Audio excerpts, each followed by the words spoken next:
नमस्कार, मैं हूं निशांत गुप्ता और मैं प्रियांशु मिश्रा। दर्शकों के अभिवादन के साथ शुरू करते हैं आई इंडिया का खास शो खबरनामा। सुर्खियों वाले खबरनामे का आगाज दिन की बड़ी खबरों के साथ। आज की खबरनामे में सबसे पहले बात करेंगे सीएम योगी आदित्यनाथ का ऐलान, यूपी पुलिस में महिलाओं को मिलेगा 30% आरक्षण।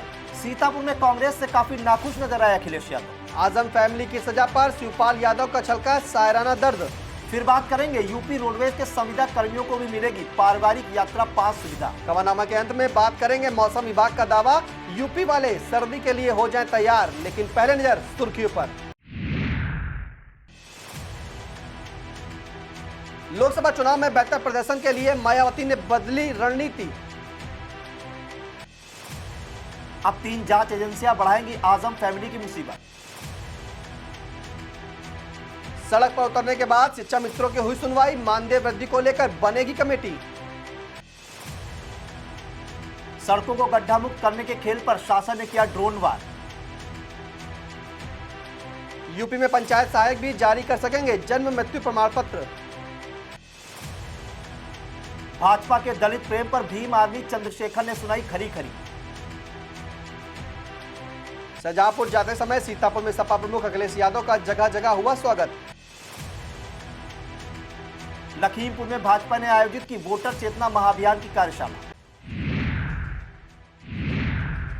यूपी के हाथरस पहुंचे सीएम योगी आदित्यनाथ ने यूपी पुलिस में महिलाओं के आरक्षण को लेकर बड़ा बयान दिया। सीएम हाथरस में आयोजित नारी शक्ति वंदन कार्यक्रम में शामिल होने पहुंचे थे। इस मौके पर उन्होंने 177.29 करोड़ की 214 विकास परियोजनाओं का लोकार्पण और शिलान्यास किया। सीएम ने कहा कि उत्तर प्रदेश पुलिस में अब महिलाओं को 30% आरक्षण दिया जाएगा। उन्होंने यह भी कहा कि यूपी पुलिस में 2017 से पहले मात्र 10,000 महिला कार्मिक भी नहीं होते थे। आज 20% महिलाओं की पुलिस बल में भर्ती हो रही है, इसे अब 30% किया जाएगा।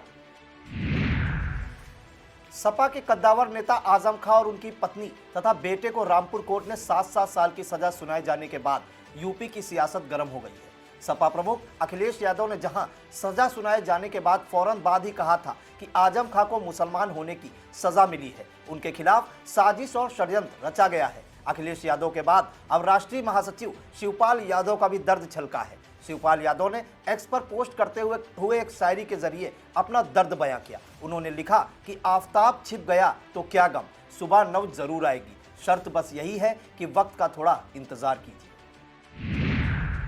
आजम और उनके परिवार को कोर्ट से मिली सजा को लेकर सपा की ओर से लगातार प्रतिक्रियाओं का दौर जारी है। इसी बीच भाजपा की ओर से एक बयान सामने आया है। यूपी के कैबिनेट मंत्री जयवीर सिंह ने कहा कि अदालत में फैसले तथ्यों और सबूतों के आधार पर होते हैं। न्याय प्रणाली पर भरोसा करना चाहिए। अगर उन्हें लगता है कि उनके साथ अन्याय हुआ है तो वे अदालत में अपील कर सकते हैं।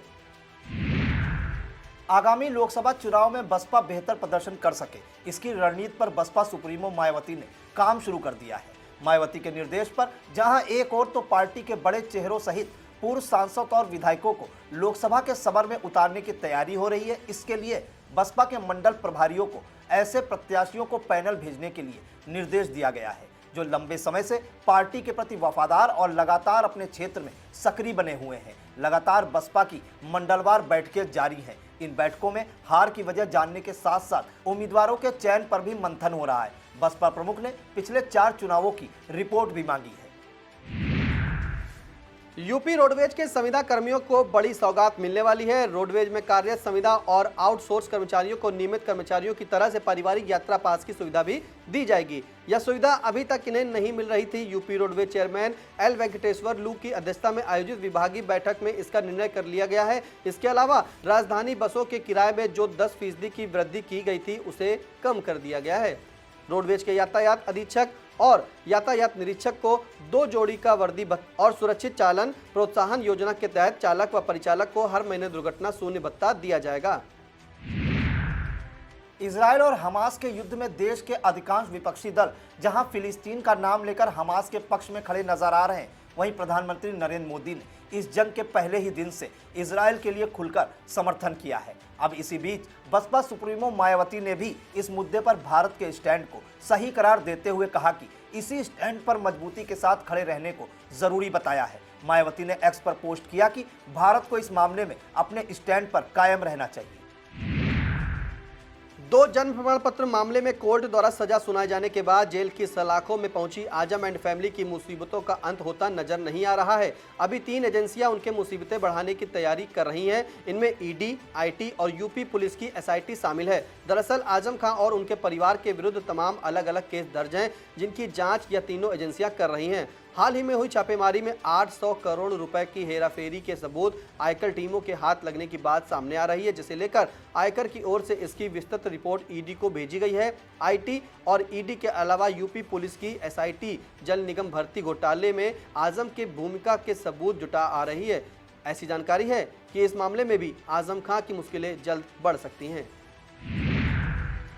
मानदेय वृद्धि सहित अन्य मांगों को लेकर काफी समय से संघर्षरत यूपी के शिक्षा मित्रों की बात सड़क पर उतरने के बाद सुनी जाएगी। प्रदेश भर के शिक्षा मित्रों के आक्रोश को देखते हुए शासन की ओर से मानदेय वृद्धि के लिए कमेटी बनाई जाएगी। इसे लेकर बेसिक शिक्षा निदेशक डॉक्टर महेंद्र देव ने संबंधित आदेश भी जारी कर दिया है। शिक्षा मित्र संघ के प्रदेश अध्यक्ष शिव कुमार शुक्ला के मुताबिक बुधवार को उनके नेतृत्व में शिक्षा मित्र प्रतिनिधि मंडल की प्रमुख सचिव बेसिक शिक्षा डॉक्टर MKS सुंदरम के साथ वार्ता हुई। इनमें प्रमुख सचिव ने खुद माना है कि शिक्षा मित्रों को दिया जाने वाला मानदेय काफी कम है और इतने कम मानदेय में किसी का परिवार चलाना संभव नहीं है। प्रदेश अध्यक्ष ने बताया कि इस बैठक के बाद संघ का धरना स्थगित कर दिया गया है। यूपी में सड़कों को गड्ढा मुक्त करने के नाम पर खेल करने वालों की अब खैर नहीं होगी। कारण है कि शासन ने अब सड़कों को गड्ढा मुक्त करने की समय सीमा तय करते हुए इसकी ड्रोन कैमरे से खींची हुई फोटो भेजना अनिवार्य कर दिया है। यूपी के मुख्य सचिव दुर्गा शंकर मिश्रा ने इस अभियान की समीक्षा करते हुए 31 अक्टूबर तक हर हाल में सभी सड़कों को गड्ढा मुक्त करने का निर्देश दिया। मुख्य सचिव ने कहा कि विभागीय अधिकारी मौके का निरीक्षण करने में तेजी लाएं और ड्रोन कैमरे के जरिए खींचे गए फोटो साथ भेजे जाएं। यूपी में अब पंचायत सहायक भी जन्म और मृत्यु प्रमाण पत्र जारी कर सकेंगे। पंचायत सहायकों को इसके लिए सूचक के रूप में नियुक्त किया जाएगा। पंचायती राज विभाग के अपर मुख्य सचिव मनोज कुमार सिंह ने संबंधित शासनादेश भी जारी कर दिया है। प्रत्येक ग्राम पंचायत में ग्राम विकास या ग्राम पंचायत अधिकारी, लेखपाल और प्राथमिक स्कूल के हेडमास्टर जन्म मृत्यु पंजीकरण के लिए रजिस्ट्रार के रूप में नियुक्त हैं। ग्राम पंचायत में होने वाले जन्म और मृत्यु को CRS पोर्टल पर दर्ज करने के हिसाब से परिवार रजिस्टर को अपडेट किया जाता है। शासन के संज्ञान में आया है कि यह कार्य 100% नहीं हो पा रहा है। एक ग्राम विकास या ग्राम पंचायत अधिकारी के पास एक से अधिक पंचायतों का प्रभार होने को इसका सबसे बड़ा कारण माना गया है। अपर मुख्य सचिव ने कहा है कि ऐसी स्थिति में ग्राम पंचायत के पंचायत सचिवालय में संविदा पर कार्य कर रहे पंचायत सहायक जन्म मृत्यु प्रमाण पत्र जारी करने का काम बेहतर ढंग से कर सकते हैं।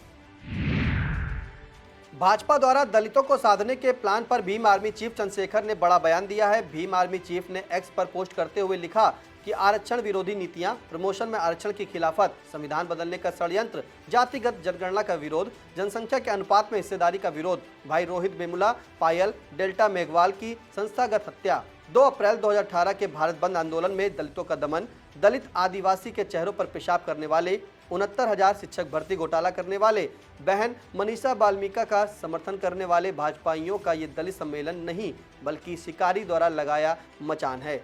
पर अब बहुत हुआ शिकारी का दाना डालकर शिकार करने का खेल। सुभाषपा प्रमुख ओपी राजभर ने सपा मुखिया अखिलेश यादव पर बड़ा आरोप लगाया है। यूपी के अंबेडकर नगर में कार्यकर्ताओं से मिलने पहुंचे राजभर ने कहा कि हम सटकर बीजेपी का सहयोग कर रहे हैं जबकि अखिलेश हटकर सहयोग कर रहे हैं। राजभर ने कहा कि उत्तराखंड में प्रत्याशी खड़ा कर बीजेपी को जिताया, अब एमपी में कांग्रेस को हराना और बीजेपी को जिताना चाहती है। उन्होंने कहा कि सपा कहती है कि बसपा बीजेपी की बी टीम है जबकि खुद सपा बीजेपी की बी टीम बनकर काम कर रही है। राजभर ने दावा किया कि यूपी में लोकसभा में 80 में सिर्फ पश्चिम की उन 4 सीटों पर लड़ाई है जहां मुस्लिम वोटर अधिक हैं। राजभर ने फिर अखिलेश पर निशाना साधते हुए कहा कि अखिलेश यादव मुसलमानों को सिर्फ नफरत देते हैं, हिस्सा नहीं। अब खबरें जनपद सीतापुर से। शाहजहांपुर के कार्यकर्ता सम्मेलन में जाते समय सपा अध्यक्ष अखिलेश यादव ने सीतापुर में मीडिया से बात की। कांग्रेस के रवैये पर सख्त नजर आ रहे अखिलेश यादव ने बेहद कड़े शब्दों में कांग्रेस पर वार किए। अखिलेश यादव ने यहां तक कह दिया कि अगर उन्हें पहले पता होता कि इंडिया गठबंधन केवल लोकसभा चुनाव के लिए है तो हम कभी मिलने ही नहीं जाते, न नेताओं को भेजते और न सूची भेजते। अखिलेश यादव ने मध्य प्रदेश में सपा प्रत्याशी उतारने की वजह का खुलासा करते हुए कहा कि कांग्रेस नेता और पूर्व सीएम कमलनाथ तथा दिग्विजय सिंह ने देर रात तक सपा नेताओं को जगाकर बात की और 6 सीटों का आश्वासन दिया, लेकिन दी एक भी नहीं। कांग्रेस के रवैये से नाखुश सपा प्रमुख ने कहा कि अगर उन्होंने कहा है कि गठबंधन नहीं है तो हम इसे स्वीकार करते हैं। जैसा व्यवहार सपा के साथ होगा वैसे ही उन्हें मिलेगा। यूपी कांग्रेस अध्यक्ष अजय राय द्वारा इन दिनों की जा रही बयानबाजी पर पहली बार कमेंट करते हुए अखिलेश यादव ने कहा कि मैं कांग्रेस नेतृत्व से कहूंगा कि अपनी चिरकुट नेताओं से हमारे बारे में न बुलवाएं। लखनऊ से शाहजहांपुर जाने के दौरान सीतापुर जिले की सीमा में सपा प्रमुख अखिलेश यादव का जगह जगह स्वागत किया गया। हालांकि आजम खां और उनके परिवार को सजा सुनाए जाने के बाद सपा प्रमुख ने इस तरह के स्वागत माल्यार्पण को मना कर दिया था, लेकिन जगह जगह उमड़े कार्यकर्ताओं का हुजूम का उत्साह देखकर वह खुद को रोक नहीं सके। सीतापुर पहुंचकर अखिलेश यादव जिला अध्यक्ष सत्यपाल सिंह यादव के घर पहुंचे और कोरोना के समय दिवंगत हुए उनके पुत्र प्रदीप यादव के लिए शोक संवेदना व्यक्त की। सपा प्रमुख के सीतापुर आगमन से लेकर प्रस्थान तक की संपूर्ण जानकारी के लिए देखते रहिए आई इंडिया। केसरीगंज क्षेत्र के प्रसिद्ध देवी मंदिर में दुर्गा जागरण समिति द्वारा नवरात्र महोत्सव आयोजित किया जा रहा है। इस मौके पर वृंदावन धाम की प्रसिद्ध श्री राधा रमण लीला संस्थान के कलाकारों द्वारा हर दिन नए प्रसंगों का मंचन और झांकियों का प्रदर्शन किया जा रहा है। इसे देखने के लिए भारी संख्या में स्थानीय श्रद्धालु जुटे रहे।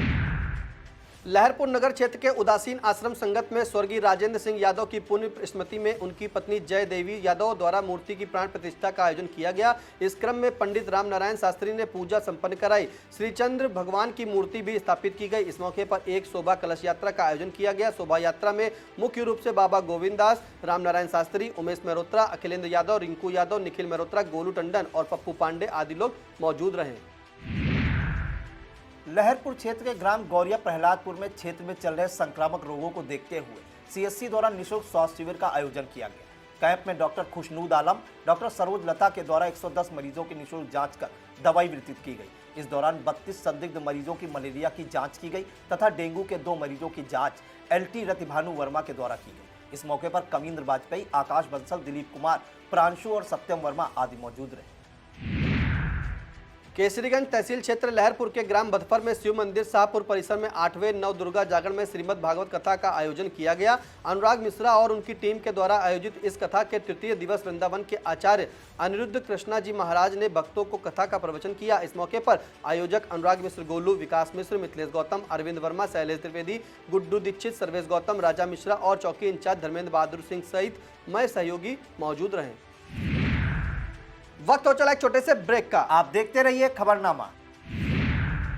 शिक्षा के क्षेत्र में जनपद का अग्रणी संस्थान विद्यानिकेतन फार्मेसी एवं विद्यानिकेतन डिग्री कॉलेज, कुतुबनगर, सीतापुर। सत्र 2023-24 के लिए डी फार्मा एवं BA में प्रवेश के लिए शीघ्र संपर्क करें। सत्र 2022-23 में डी फार्मा का रहा उत्कृष्ट परीक्षा फल। सभी 90% छात्र छात्राएं प्रथम श्रेणी में हुए उत्तीर्ण। तिवारी चौराहा सीतापुर में गायत्री महायज्ञ व संत समागम का आयोजन किया जा रहा है। 19 से 24 अक्टूबर तक चलने वाले इस कार्यक्रम को लेकर नारायण शक्तिपीठ स्थल से कलश यात्रा निकाली गई। यज्ञाचार्य ब्रजेंद्रानंदचार्य, शिव कुमार शास्त्री सहित आचार्य मंडल ने विधि विधान से वेदी पूजन करवाकर मुख्य यजमान जीवेश रत्न तिवारी सहित यजमानों को यज्ञशाला में प्रवेश कराया। इस अवसर पर नैमिष रत्न तिवारी, विश्वम्भर तिवारी, पंकज पांडे, कृष्ण बिहारी अवस्थी, डॉक्टर वेद प्रकाश त्रिपाठी, शिव गोपाल वाजपेयी, आकाश राय और संदीप कुमार आदि मौजूद रहे। सीतापुर में भाजपा के लहरपुर देहात मंडल अंतर्गत अकबरपुर के सूर्य कुंड मंदिर पर वोटर चेतना महाअभियान की कार्यशाला आयोजित की गई। इस कार्यशाला के मुख्य अतिथि के रूप में संबोधित करते हुए पूर्व MLC राकेश सिंह ने मोदी और योगी सरकार की उपलब्धियां बताकर उनके व्यापक प्रचार प्रसार का आह्वान किया। इस दौरान ब्लॉक प्रमुख उमाशंकर वर्मा, भाजपा के अनुसूचित मोर्चा जिला उपाध्यक्ष परमेश्वर भार्गव, मंडल अध्यक्ष उत्तम वर्मा, प्रवासी राम नरेश त्रिवेदी और पूर्व मंडल अध्यक्ष तुमुल श्रीवास्तव सहित 1 सैकड़ा से ज्यादा कार्यकर्ता मौजूद रहे।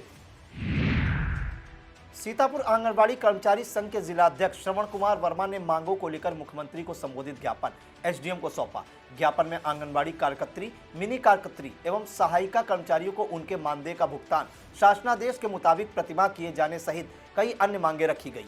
ज्ञापन में कहा गया कि इसी के साथ आगामी महत्वपूर्ण त्योहारों नवरात्रि, करवा चौथ, दीपावली, भैया दूज जैसे त्योहार हैं, जिस कारण अल्प मानदेय भोगी आंगनबाड़ी कार्यकर्तियों के सामने इन त्योहारों के माह में विषम स्थिति उत्पन्न हो रही है। जिलाध्यक्ष ने चेतावनी दी कि दीपावली जैसे महत्वपूर्ण त्योहारों को देखते हुए मानदेय का अविलंब भुगतान कराया जाए। अन्यथा की दशा में संघ धरना प्रदर्शन करेगा। इस मौके पर मुन्नी देवी, शांति देवी, रजनी देवी, पिंकी देवी, अनीता पांडे, योगेश्वरी वर्मा और संध्या देवी सहित तमाम आंगनबाड़ी कार्यकर्त्री, मिनी कार्यकर्त्री तथा सहायिका मौजूद रही।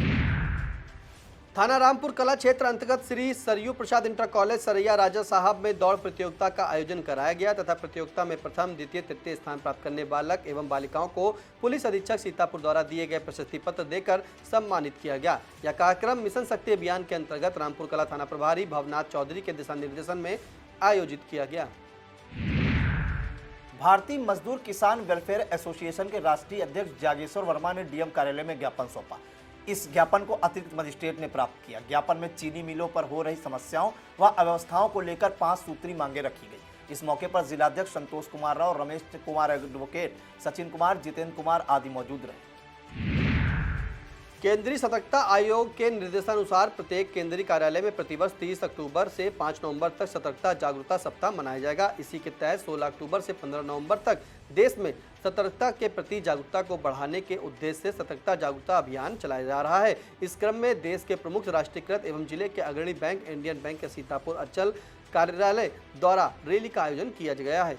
इसकी अध्यक्षता अंचल प्रमुख एवं सहायक महाप्रबंधक अभिलाषित कौशल ने की। इस मौके पर अंचल प्रमुख ने कहा कि जब तक देश का प्रत्येक नागरिक सतर्क एवं जागरूक नहीं होगा तब तक भ्रष्टाचार मुक्त सबल राष्ट्र का निर्माण संभव नहीं है। इस अवसर पर SHI रिजवी, अनिल कुमार, शिशिर चौधरी, रोहित राज आनंद, सौरभ राय, ब्रजेश कुमार, डॉक्टर अंजनी कुमार पांडे और दीक्षा दुबे आदि लोग मौजूद रहे।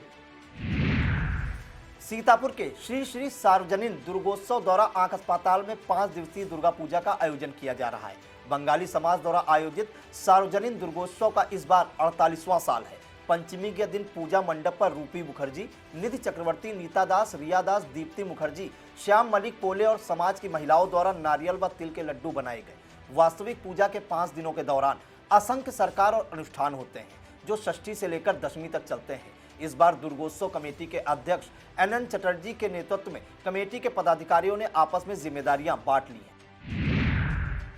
सीतापुर के जलालपुर में सपा कार्यकर्ताओं ने नैमिष मिश्रा की अध्यक्षता में पूर्व मुख्यमंत्री अखिलेश यादव का स्वागत किया। वहीं बिनौरा चौराहे पर महेंद्र यादव की अध्यक्षता में कार्यकर्ताओं ने स्वागत किया। इस दौरान बड़ी संख्या में सपा कार्यकर्ता लोग मौजूद रहे।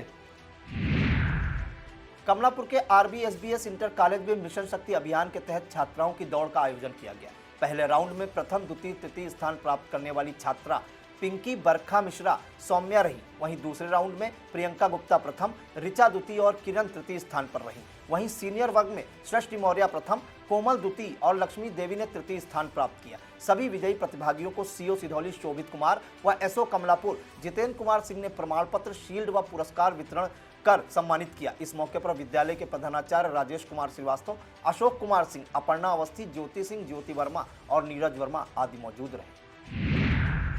कमलापुर में श्री कृष्ण खाद्य भंडार के नवनिर्मित भवन का कारागार राज्य मंत्री सुरेश राही ने उद्घाटन किया। इससे पूर्व प्रधान श्री कृष्ण रावत ने मंत्री का स्वागत किया। इस मौके पर पूर्व विधायक बिस्वा महेंद्र प्रताप सिंह यादव, पूर्व जिला पंचायत सदस्य सत्येंद्र पाल सिंह, जिला पंचायत सदस्य दीपक शुक्ला, सत्यपाल सिंह, आशीष कुमार, भूपेंद्र सिंह तोमर, सचिव दिनेश वर्मा, CP सिंह, प्रधान मोहम्मद नफीस, विनोद प्रकाश मौर्य, देशराज यादव, प्रधान प्रतिनिधि विद्याधर पांडे, वेद सिंह, वन दरोगा मोहनलाल और मुकेश पांडे आदि लोग मौजूद रहे। पिसावा कस्बे में CSC परिसर में मुन्ना जादूगर ने मानसिक स्वास्थ्य जागरूकता पर आधारित जादू कार्यक्रम प्रस्तुत किया। इस जादू के माध्यम से सैकड़ों दर्शकों को मानसिक रोग के लक्षण, बचाव व निःशुल्क उपचार के बारे में जागरूक किया गया। इस दौरान अधीक्षक संजय श्रीवास्तव ने कहा कि मानसिक रोग के प्रमुख लक्षण नींद न आना, चिंता, घबराहट, उलझन, आत्महत्या का विचार आना, अकारण भय लगना आदि हैं। उन्होंने बताया कि यदि किसी भी व्यक्ति को इस प्रकार के लक्षण प्रतीत हो रहे हैं तो वह प्रत्येक सोमवार, मंगलवार, बुधवार को जिला चिकित्सालय में मानसिक रोग विभाग के विशेषज्ञों से परामर्श ले सकता है। कार्यक्रम के दौरान HEO आनंद यादव, अरुण शुक्ला, अनिल मिश्र, कीर्ति प्रसाद द्विवेदी आदि मौजूद रहे। अब खबरें जनपद लखीमपुर खीरी से। लखीमपुर खीरी में वोटर चेतना महाअभियान के अंतर्गत भाजपा द्वारा 1 दिवसीय कार्यशाला का आयोजन किया गया। इसकी अध्यक्षता जिला अध्यक्ष सुनील सिंह ने की। इस अवसर पर मुख्य अतिथि के रूप में क्षेत्रीय अध्यक्ष कमलेश मिश्र ने कार्यशाला को संबोधित करते हुए मतदाता सूची में नाम जोड़ने, संशोधित करने या काटने को बारे में जानकारी दी। कार्यशाला में दर्जा प्राप्त राज्य मंत्री लोकेंद्र प्रताप सिंह, विधायक विनोद शंकर अवस्थी, विधायक सौरभ सिंह, सोनू नगर पालिका अध्यक्ष गोला विजय शुक्ला, नगर पंचायत अध्यक्ष मैलानी कीर्ति महेश्वरी, नगर पंचायत अध्यक्ष निगासन बद्दे प्रसाद मौर्य, जिला पंचायत अध्यक्ष नरेंद्र सिंह, मोहम्मदी ब्लॉक प्रमुख महेंद्र वाजपेयी, बैजम ब्लॉक प्रमुख प्रवीण राज, महामंत्री रामजी मौर्य, वोटर चेतना अभियान के संयोजक महामंत्री विनोद लोधी और सह संयोजक उमेश शुक्ला हित तमाम लोग भाजपा के कार्यकर्ता सहित मौजूद रहे। सेठ गया प्रसाद ट्रस्ट द्वारा आयोजित मेला रामलीला के अंतर्गत पुष्प वाटिका समिति गुड़मंडी द्वारा प्रभु श्री राम, लक्ष्मण, सीता, श्री गणेश और मां पार्वती के दिव्य स्वरूपों का स्वागत पूजन किया गया। रमाकांत गुप्त की अगुवाई और राम मोहन गुप्त के संचालन में आयोजित इस कार्यक्रम में नगर पालिका अध्यक्षा डॉक्टर ईरा श्रीवास्तव, सभासद कुमुदेश शंकर शुक्ल और सभासद श्वेता शर्मा सहित तमाम लोग मौजूद रहे। सांस्कृतिक कार्यक्रमों में अचल मौर्य, सेजल शर्मा, साक्षी शाह, रिमझिम शाह, पीहू गुप्ता, आस्था शाह, आरोही गुप्ता, प्रियांशी शाह, स्तुति गुप्ता, प्रियांशी मिश्रा, डॉली, ईशा गुप्ता, अंशिका दिवाकर, आशमी पास्थक, अनुराधा मिश्रा और अभिमान गुप्ता की प्रस्तुतियां काफी सराही गई। इस अवसर पर ज्वाला प्रसाद गुप्त, रघुवीर मित्तल, शरद गुप्त, पिंटू बाथम, संजय गुप्त, बजरंग शर्मा, राजेश गुप्त, महेश पुरी, अजय सिंह, दिनेश कुमार सर्राफ और रामकृष्ण पुरी गांधी आदि मौजूद रहे। बुधवार को लखीमपुर के ब्लॉक कुंभी गोला में मिशन शक्ति की कार्यशाला का आयोजन किया गया। इसका शुभारंभ भाजपा नेता धर्मेंद्र गिरी और बीडीओ हनुमंत प्रसाद मिश्रा ने किया। कार्यक्रम को धर्मेंद्र गिरी और बीडीओ ने संबोधित भी किया। इस मौके पर प्रभारी निरीक्षक महिला थाना शकुंतला उपाध्याय, सीडीपीओ माया देवी, संरक्षण अधिकारी अनुज चतुर्वेदी, महिला कल्याण अधिकारी आर्य मित्रा बिष्ट, जिला समन्वयक निक्की गुप्ता ने मिलकर समाज में विद्यमान घरेलू हिंसा को समाप्त करने तथा महिलाओं को पुरुषों के समान अधिकार के बारे में अवगत कराया। कार्यक्रम को काउंसलर कयूम जरवानी और गंगा सागर यादव आदि ने भी संबोधित किया। लखीमपुर में जिला सड़क सुरक्षा समिति की बैठक आयोजित की गई। इसकी अध्यक्षता प्रमुख सचिव परिवहन एल वेंकटेश्वर लू ने की। प्रमुख सचिव का डीएम महेंद्र बहादुर सिंह और सीडीओ अनिल कुमार सिंह ने स्वागत किया। प्रमुख सचिव ने विभागीय कार्यप्रणाली में सुधार, अंतर विभागीय समन्वय, विकास की बाधाओं को दूर करने के लिए गहन समीक्षा कर संबंधित को जरूरी दिशा निर्देश दिए। प्रमुख सचिव ने एएसपी नेपाल सिंह को निर्देश दिया कि शराब पीकर वाहन चलाने वालों को चिन्हित करते हुए प्रभावी कार्रवाई की जाए और रोडवेज बसों को भी चेक किया जाए। प्रमुख सचिव ने कहा कि एआरटीओ, एआरएम कॉन्ट्रैक्ट कैरिज के नाम पर स्टेट कैरिज का काम करने वाले वाहन स्वामियों पर अंकुश लगाने हेतु प्रभावी कार्रवाई करें। अधिशासी अभियंता लोक निर्माण विभाग के अनिल कुमार यादव और एआरटीओ आलोक कुमार ने विभागीय कार्रवाई के बारे में बताया। लखीमपुर खीरी के बेलराया वन क्षेत्र अंतर्गत मंझरा पूरब में हिंसक वन्य जीवों की रोकथाम के लिए जंगल के समीप 10 किलोमीटर खाई का निर्माण कराया जाएगा। यह आश्वासन बुधवार दोपहर मंझरा गांव पहुंचे रेंजर भूपेंद्र चौधरी ने ग्रामीणों को दिया। साथ ही कहा कि बाघ को कैद करने के लिए पिंजरा लगवा दिया गया है। मंगलवार दोपहर बाद खेत पर चारा लेने गए ग्रामीण रामदुलारे लोधी को बाघ ने हमला कर मौत के घाट उतार दिया था। एक हफ्ता पूर्व गाँव कठुआ निवासी सुकई भार्गव को बाघ ने चारा काटते समय मौत के घाट उतार दिया था।